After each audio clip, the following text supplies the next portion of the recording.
Hello, how are you? Fine, you. Good, good, good. Um, I will start by showing you this week what you need to complete this week. So in my announcements, as usual, I listed them. This is week 8. The first one is to read the chapter for the week, chapter 8. Sorry, chapter 9 of the course textbook, and then lecture 8. Then complete homework 8. And of course, you already know that you see the homework from the models section in Canvas. You go to the models and you scroll down to the week.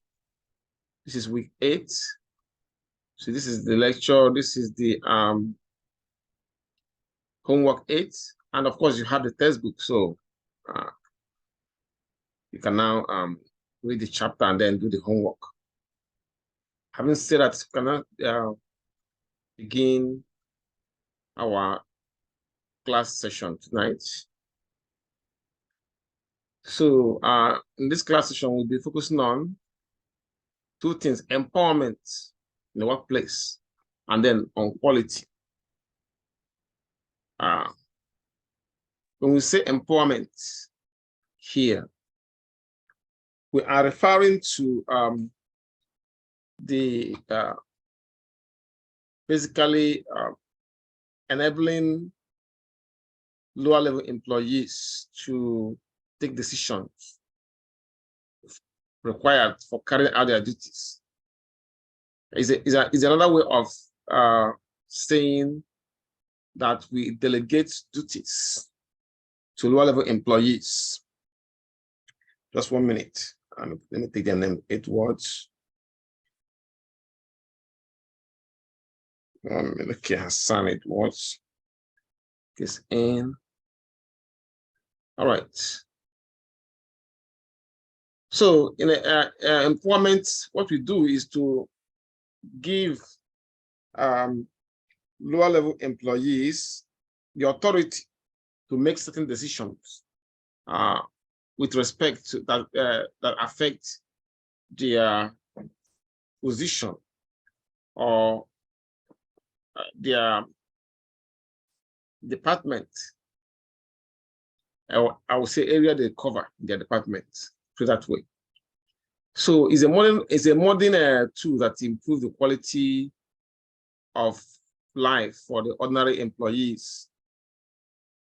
So employees who work in an empowered environment, they feel satisfied and they perform their work better. Also, employees who work in an empowered work environment are always willing to take part in managerial decision making and other things, such as designing fair payment system, job enrichment schemes, and appreciation awards. Not only that, empowered employees or employees that work who find themselves in a work environment that that give them the opportunity to take or carry out their duties. Sorry, or to take certain decisions that they need to carry out their duties. I mean, they feel it enhances their feeling of self-efficiency and also make them have a sense of owning the job. So with these two things, such employees are inspired to do their job more effectively because they get personally rewarded for accomplishing the task. So employees who work in an empowered environment, employees who find themselves in a work environment that allow them to take certain decisions or without having to go back and forth to the management to to get clearance from those in the management position. So employees who are empowered, they become more energetic, more passionate and sincere about the job, and they have a feeling of power. Such employees feel like they are wanted, that they are celebrated in that company or organization. So I'll give you an example. Let's say that you have a credit card, maybe you missed one payment by mistake. Not only that you missed a payment, you paid late. And this is the first time that you're paying late. So you call the customer service center and ask for them to ask the person you spoke to. That means customer service representative to waive the annual late fees for you, because this was the first time you have made that mistake, and you have been paying your card for the past, let's say, for the past 3 years without any single late payment. But this one, you missed it. Now, when you call that customer service representative, and that person, whether is take the decision to waive the fees for you, and then informs you on the phone, right there, okay, based on what I can see, I can waive this fee for you. And he can do that without having to say, okay, let me ask my supervisor, let me give me 3 working days or 5 working days to request permission from the manager. But he just did it. He did that, accepted your request, granted your request right there, because he has the power or permission to do it based on an assessment of the situation there. Then that employee is empowered. He or she feel that this is where I need to belong. So naturally, that kind of thing makes them more energetic, more passionate, and sincere about with the feeling of power, and they love the job and they do it more effectively. Now, I'm going to play a short clip that will explain more what empowerment means, and with respect to the workplace. Let me play this short clip. I'm sure you'll like it. Just give me 1 minute. Let me get a section where I can put it. Okay, I'll put it here and then play it.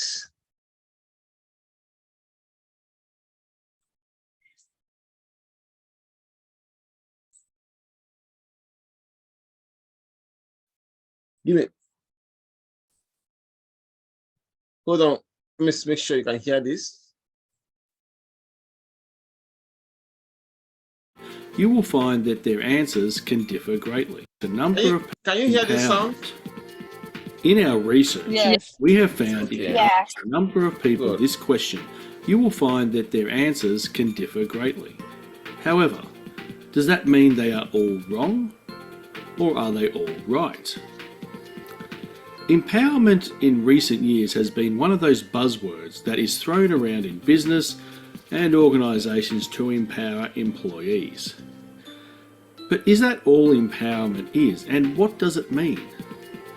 Why is empowerment such a big word? The word empower is often used to describe the act of giving someone more confidence or control. As such, the word empower is a popular choice when naming organisations, companies or products. But does this mean empowerment is strictly for organisations, products, companies, or can it be applied to individuals as well? Surely if we are empowering our employees to feel strong and reliable and responsible for certain tasks in our business, then it is not unlikely to assume that empowerment extends one's individual life as well. So what is the difference between empowering people in an organisation versus an individual? When it comes to empowering employees for an organisation, it essentially means granting employees the autonomy to assume a more active and responsible role. This is accomplished by strengthening their sense of effectiveness as well as by sharing power, information and responsibility to manage their own work as much as possible. Whereas empowering an individual is more about personal empowerment. This means taking control of your life. True personal empowerment requires you to set meaningful goals to identify what you want from life and then take action to achieve those goals and have more impact over the world around you. People who are not empowered tend to lack control over what they do. So what is empowerment? It is the degree of autonomy and self-determination in people and in communities. This enables them to represent their interests as much as possible in a responsible and self-determined way, acting on their own authority. You can make the case that empowerment is made up of terms like independence, trust, participation, accountability, and responsibility. Authority or power given to someone to do something. So overall, empowerment promises more participation, responsibility, and independence. So what does it mean to empower someone? Empower means putting power into, and it can also mean bringing energy and enthusiasm out of. So the first step in empowering people is to refrain from doing anything that disempowers them or reduces their energy and enthusiasm for what they are doing. Arguably, being empowered can lead to better health. When you are self-empowered, you can get a lot of meaningful things done. In turn, you can become confident in yourself and healthier in mind and body. So all this sounds good. So are there any disadvantages of empowering people? In terms of business, while it can increase an employee's morale, the increased risks are: it takes more time to make important decisions. There may be decreased efficiency or productivity. It creates a blurred chain of command. In terms of personal empowerment, there are times when empowering someone who is not ready for it can backfire. They may not be good at making decisions. But is empowerment one of those things that we should strive to achieve within our organisation or as individuals? Or is there something else that we need to consider?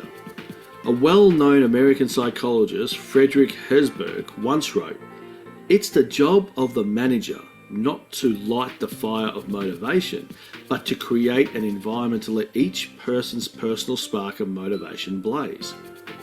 Instead of thinking about how we can empower people, maybe we should think about how can we, as the manager of the firm, better understand what our employees really want. How can we make it clear what they do matters? How can we uncover what makes meaningful, interesting work for that person? And how can we illustrate what good enough looks like? These are some of the key questions we need to consider in general when talking about a business. Empowering someone may be a good idea in theory, but we don't want it to turn into a negative in practice. So what is empowerment?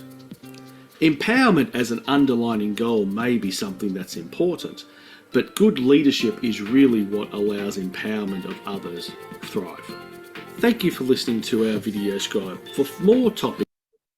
So, yeah, as you can see from this video, empowerment is a good empowerment of employees, or empowering the workplace is a good business practice. It has its advantages and it also has its disadvantages. But I think that the advantage outweighs the disadvantage of empowerment. Okay, now we are back to our presentation. Let's see. Let's look at the rationale for the empowerment.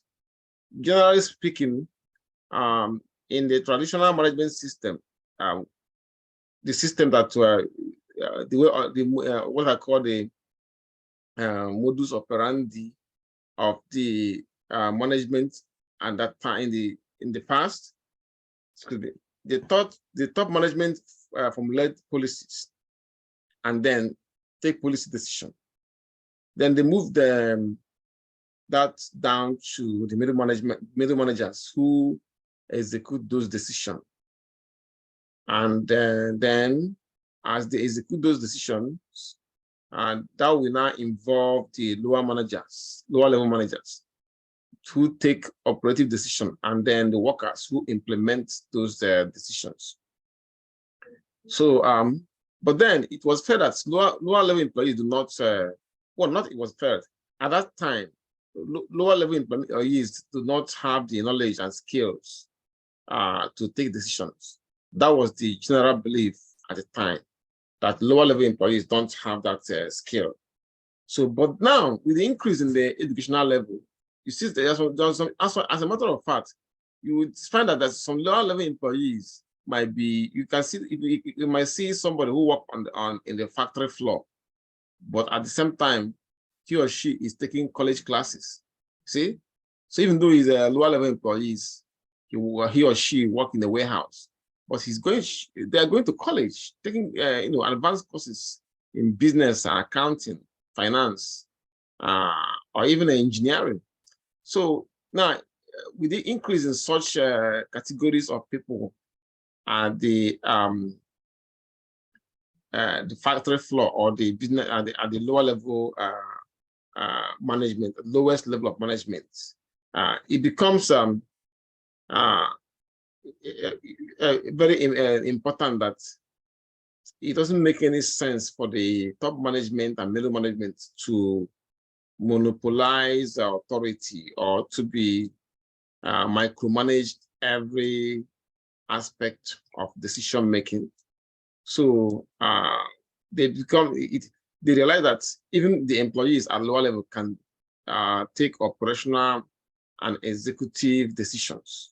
So because of the fact that they have many of them have the acquiring new skills and education.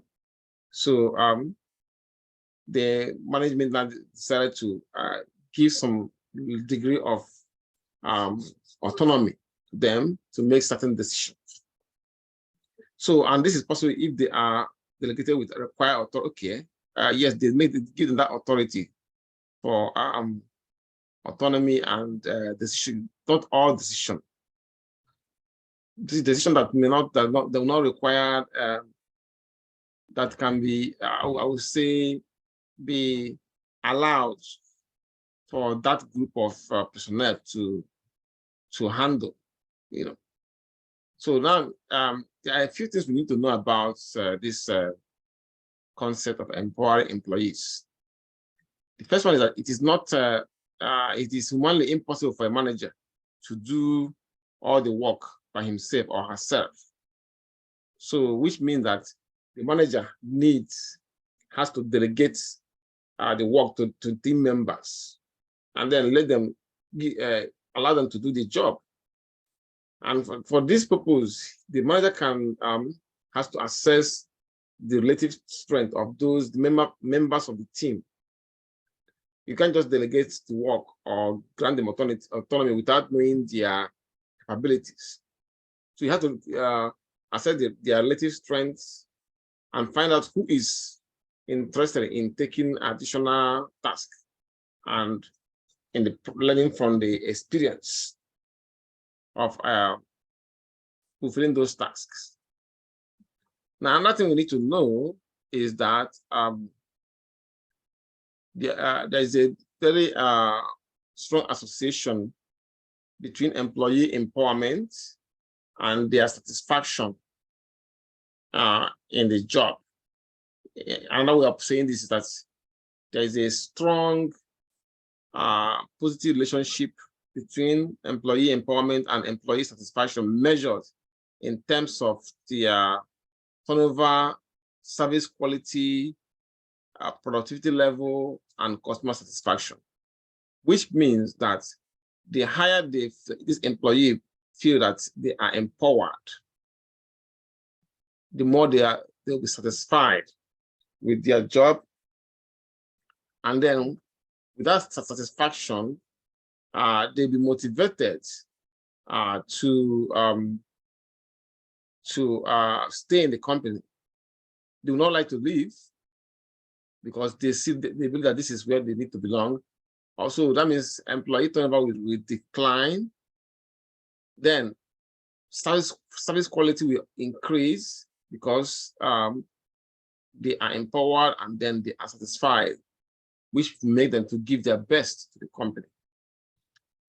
Not only that, when they are satisfied and then they give a good quality service or make quality products, productivity will go up, and then the customers will be happy. Yes, they will be happy because they are receiving quality service, they are receiving quality goods, and probably at an affordable price. So, in other words, the employee employment philosophy centers around enabling the employees, energizing the employees, engaging the employees, and making them to be enthusiastic about their job. Any question to what I have said so far? Any question? No. Okay. Okay, good. Excellent. So let's see.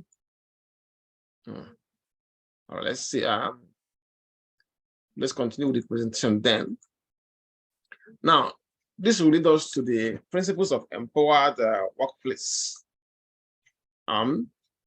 The key principles of an empowered workplace. So, as the video like you have seen from the video, and also from what I have said so far, the empowerment of employees has a positive effect on their overall performance. Their, I would say, degree of allegiance to the organization in terms of in terms of their organizational citizenship behavior, and also above all, the creativity for individuals and teams. So there's this very influential educator and author. His name is Robert Cole. He said that there are 5 principles of leadership that empower employees. Those 5 principles, he listed them, and the first one is the trust in people. Yes, he says. Now you assume you are the leader. You assume that your employees will work to implement the organizational goals if you give them a chance. Now, if you have that kind of trust, it will show in your relationship with those employees. They believe that you trust them, and they want to show you that you can trust them. Yeah. So naturally, it makes them to be more proactive, more effective, more happy with the organization. And usually, a happy employee, an employee who is happy with the organization, always try to make sure that things are going well. Yeah. Another principle is that invest in people. So in this case, he's recommending that the leaders, the CEO, the HR manager, or any of these people who are in the leadership position in the organization, who has authority to manage employees, should invest in those employees. They should view their employees as the organization's most important resource, which is true. When they say the organization is doing very well, they are good, they are a good company, and I want to do business with them, it always has to do with their employees, the way that employees treat you as a customer. So, because when you go there, even if you are not having a direct contact with them, let's say you are making a contact, for example, when you want to, if you're having problem with your cable, you call customer service, Comcast or DSTV, whichever cable you are using. depending on the level of help they are able to give you and the way they render those help, and even the way they talk to you, you can say, okay, this company is good or this company is not good. So it always have to do with employees.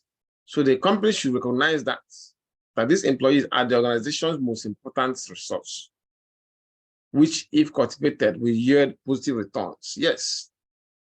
So customers want to be treated the right way. Everybody wants to be treated the right way.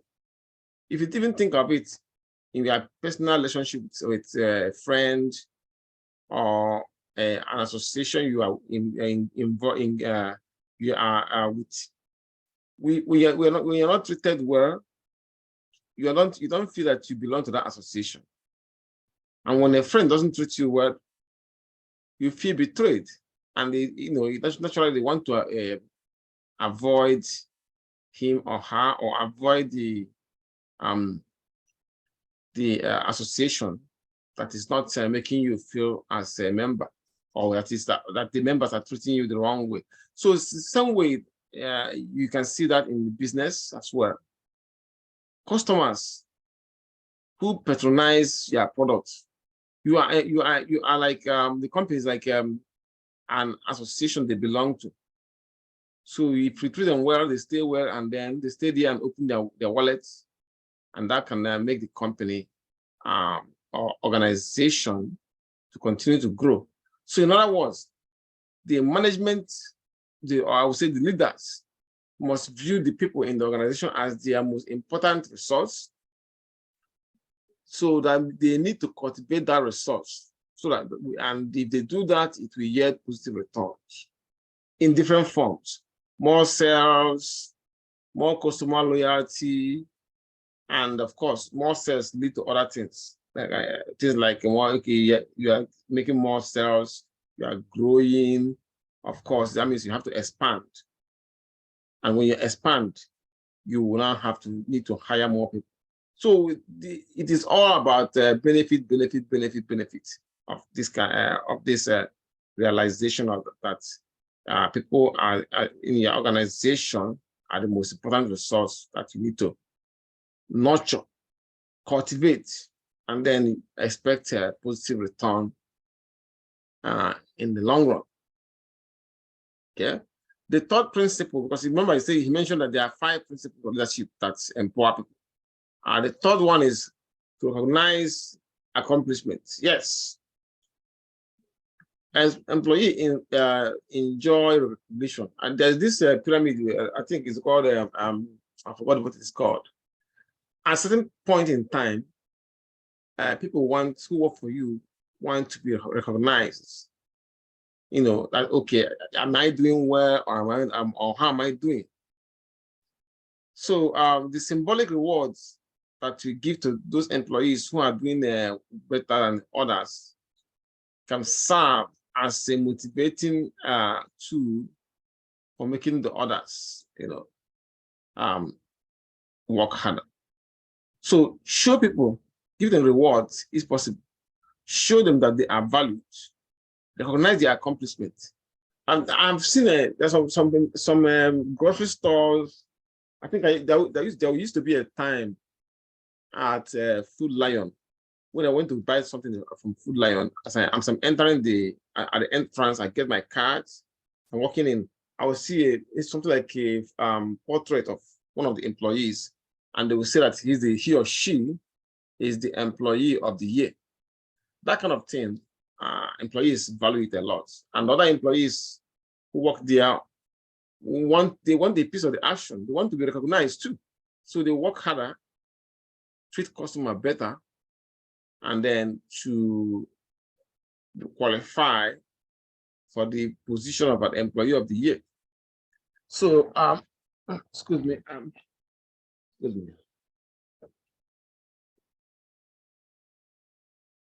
So, when you do that, you are empowering employees. Oh, I see this person, he's the employee of the year. I need to be there. So now you work harder. That you are empowered. I mean, this one is different form of empowerment. it doesn't require more decision making. Actually, it requires decision making, but only on your part. It is different from the example I gave you before, where the customer was asking the customer service representative to waive the late fees from their credit card payment. In that case, that employee has some kind of autonomy to do something like that. And then he did it, and he or she did it. Or like this one, whereby you're just trying to get from point A to point B being recognized as the employee of the year. Another one is the decentralized decision making. Yeah, this one have more linkage with the example about the customer asking the customer service representative to waive the late fees on his credit card. So in this case, it is the leaders are advised, or it is recommended for them to put the responsibility for making the decision where the information is and as close to the customer as possible. Yes, the other guy that received the call from a customer, he's a customer service representative, so he made that decision immediately. It doesn't have to go up to the chains of commands. He was empowered to make that decision of waiving the late fees on that card. So you bring the responsibility for making decision as close to the customer as possible. And the fifth one is to view work as a cooperative effort. Yes, and it is indeed a cooperative effort. Model and reinforce the idea that people work together, or that people working together accomplish more, so long as they are putting their best. They're working together, they accomplish more. So as you can see, these are the 5 principles that Robert Cole noted that are the principles of leadership that empower people. That is, trust in people, invest in people, recognize accomplishments, decentralized decision-making, view work as a cooperative effort. So these principles, again, the assumption here is that the broad participation in the decision-making process is necessary for the success of the organization. Any questions so far? Any question? Any question? Hello, are you there? Hello, class. Any question? No questions. No, Professor. No. Okay, good.